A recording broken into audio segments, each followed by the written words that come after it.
네, 한 주의 시작 월요일입니다. 이번 시간도 저희와 함께 코인 시장 안의 분위기와 이슈들 함께 점검을 해보시길 바라겠습니다.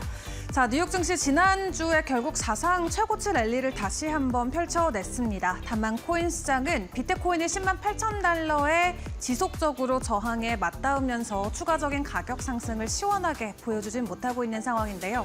오늘 같은 경우도 10만 8천 달러 부근에서 가격 횡보가 이어지고 있는 가운데 시장 안에 우리가 주목해볼 이슈들은 어떤 것들이 있을지 하나하나 확인을 해보도록 하겠습니다. 자, 일단 전반적인 시장의 분위기부터 지수로 함께 만나보도록 할 텐데요. 시가총액 일단은 주말 사이보다는 소폭으로 내려온 상황입니다. 현재 3조 3천억 달러 선을 지나가고 있고요. 거래량 같은 경우도 어제 대비해서는 20% 정도 좀 급감하는 모습이 나오고 있습니다. 자, 그럼 지난주 금요일을 기준으로 현물 ETF 상황은 어떨지도 함께 점검을 해보도록 할 텐데요. 14거래일 연속으로 기관 쪽에서는 쭉 비트코인을 매수를 해주고 있습니다. 기관 쪽에서의 강력한 신뢰 형성과 함께 현물 가격에도 긍정적인 요인이 되어줄 만한 매수세가 지속적으로 포착이 되고 있는 상황이고요.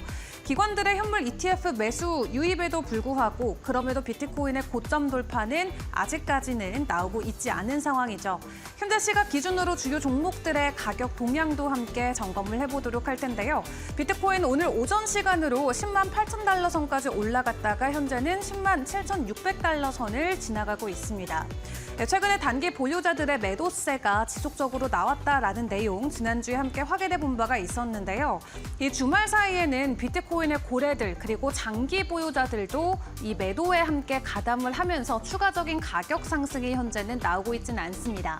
다만 최근에 매크로에 대한 민감도가 올라가고 있는 코인 시장인데 매크로 쪽의 지표들 사실 크게 나쁘진 않습니다. 7월 금리 인하에 대한 자신감이 올라가고 있는 가운데 과연 비트코인의 추가적인 상승이 유동성 증가와 함께 나와줄 수 있을지 일단 주목을 해보시는 게 좋을 것 같고요. 이더리움 같은 경우는 오늘 1.4% 정도 반등에 성공하면서 2,400달러 선을 지나가고 있습니다. 3,000달러 재돌파에 대한 기대감이 계속해서 나오고 있긴 합니다만 긍정적인 기관들의 매수세에도 불구하고 일단 가격은 2,500달러 이상까지는 올라가는 모습이 나오고 있진 않고요. 리플 같은 경우는 0.2% 정도 하락하면서 현재 2.18달러 선을 지나가고 있습니다.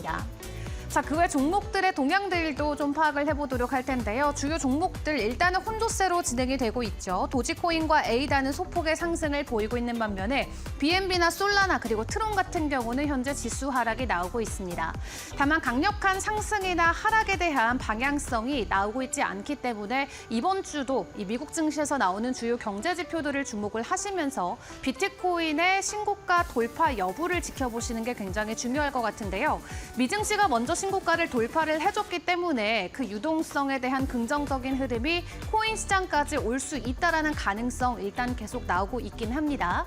자, 다음 장도 함께 체크를 해보도록 할 텐데요. 지난 한 주 동안 좀 하락세를 이어갔었던 하이퍼 리퀴드 같은 경우는 다시금 5만 원 선을 회복을 해줬습니다. 전일 대비 4% 증가로 시가총액 10개 종목들 안에서는 가장 가파른 상승세가 현재 포착이 되고 있고요. 아발란체 같은 경우도 소폭의 상승 기조가 이어지고 있는 가운데 체인링크나 스텔라루멘, 수이 같은 경우는 일단 하락세로 진행이 되고 있습니다. 자, 그렇다면 이슈와 함께 우리가 주목해볼 만한 코인들은 어떤 것들이 있을까요? 자, 오늘 버추어 프로토콜 2% 정도의 가격 상승이 나오고 있습니다. 다만 이슈 자체는 긍정적이진 않습니다.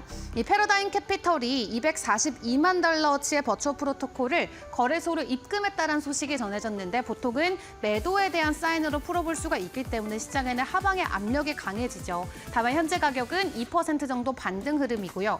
그리고 레버파이 같은 경우도 오늘 빗썸에서는 유의 종목으로 지정이 됐는데 그럼에도 불구하고 30%대 폭등 흐름이 이어지고 있습니다. 디파이 관련 프로토콜로 체크를 해볼 수가 있겠고요. BNB 같은 경우는 긍정적인 이슈에도 불구하고 오늘 소폭의 하락세가 이어집니다. 0.3%대 하락하고 있는데 맥스웰 업그레이드가 완료됐다라고 하는데요. 네트워크상에서의 추가적인 유동성 증가와 함께 기다려보셔도 좋을 것 같습니다. 자, 오늘 시장 안의 주요 이슈들과 주요 종목들 저희 전문가님과 계속해서 점검을 이어가 보도록 할 텐데요. 오늘 저희 마치는 시간까지 여러분들도 함께 해보시길 바라겠습니다. 코인 트렌드 본격적으로 출발해 보겠습니다.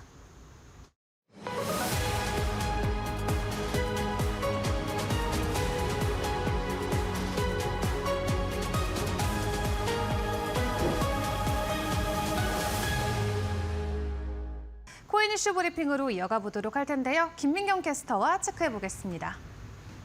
네, 코인 트렌드 이슈 브리핑 시간입니다. 오늘 또 시장에서 주요하게 봐야 될 이슈들 3가지 키워드를 통해서 정리해 보도록 할 텐데요. 첫 번째로는 다시금 관세에 관련된 이야기입니다.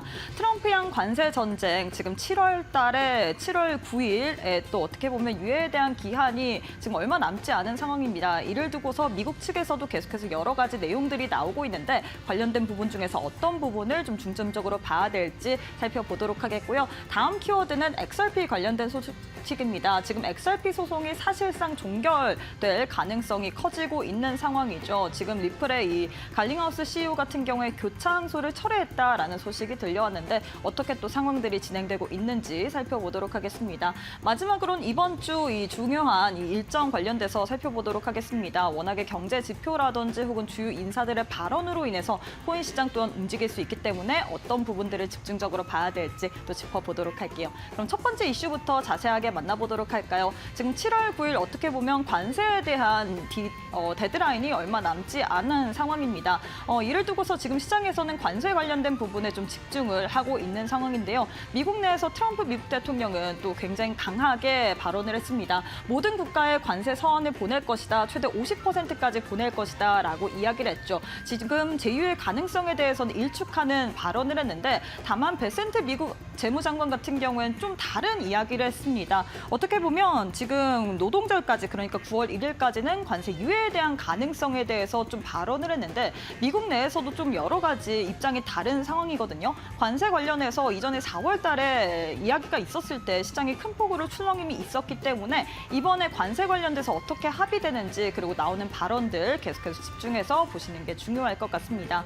이런 가운데 XRP와 SEC 간의 소송이 곧 종료가 될 것으로 전망이 되고 있는 상황입니다. 지난주 금요일 같은 경우에는 토레스 판사가 이 항소 합의안 철회 관련해서 어떻게 보면 제동을 걸었다, 기각을 했기 때문에 그 부분에 대해서 이야기를 했는데요. 미국 XRP 리플의 CEO 같은 경우는 이번에 교차 항소를 철회한다라고 발표를 했습니다. 자신의 SNS를 통해서 이 소셜미디어를 통해서 이런 내용들을 발표했고요. SEC 또한 어떻게 보면 여기에 대한 대응 조치를 취할 것으로 예상이 되고 있는데 이를 두고서 지금 시장에서는 어떻게 보면 XRP 현물 ETF에 대한 승인 가능성이 점차 더 높아지고 있습니다. 85%에서 95%로 가능성이 치솟고 있고요. 이런 불확실성이 해소가 된다면 어떻게 보면 4년간 길었던 법적 공방이었기 때문에 XRP에 추가적인 반등이 있을 수 있다라는 분석들 나오고 있기 때문에 관련해서 지금 7월 3일에 조기 종료가 될 전망이거든요. 이런 부분은 어떻게 나오는지 이야기들 계속해서 체크해 보시길 바라겠습니다.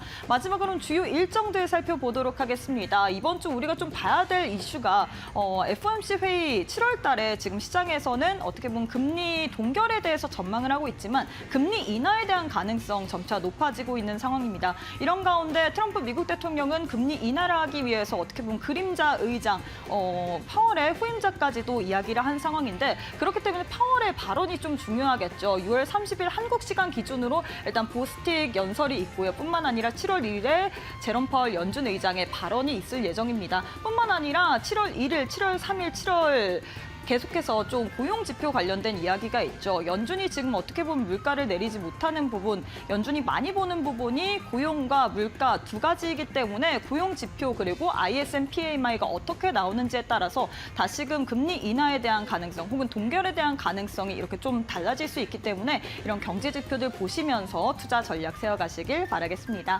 지금까지 이슈 브리핑 시간이었습니다.